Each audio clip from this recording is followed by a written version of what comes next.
Hi guys! Welcome back! So for today's vlog, samahan nyo ako sa buong araw kong ito. At ito na nga, nagpanotaryo ako at gagamitin ko sa parent consent na kailangan ko sa LTO.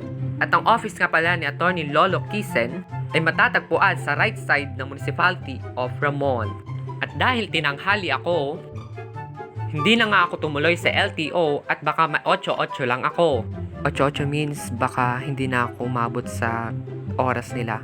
Kaya napag-isip ko ng pinturaan na lang itong pintuan namin.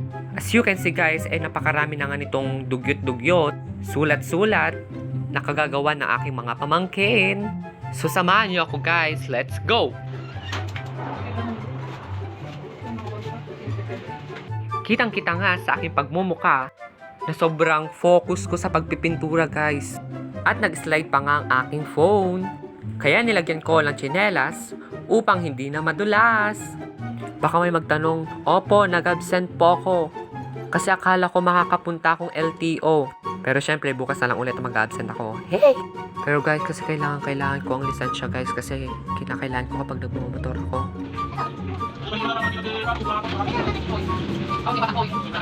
At dahil nangawit ako, nagpatulong na nga ako kay Sia sa pagpipintura. Sabi ko pa nga sa kanya, kumaway-kaway siya at yun, kumaway nga.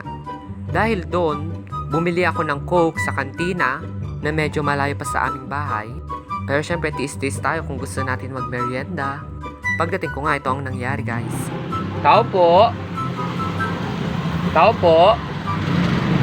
Opo, walang tao. At dumating pa ang aking parcel na charger sapagkat ang tagal mag-charge yung charger ko ngayon guys.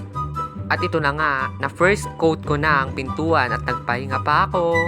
Pagbalik ko, hindi ko na video yung second coat at sinimulan ko nang i-coat yung green. Dahil ang hirap ng idoble guys, ang hirap na. Umabot lang naman ako dito ng 24 hours. Charis! Umabot ako ng alas 2 na ng hapon, mag-aalas 3 guys. At ito na ang fully finished. Bye-bye!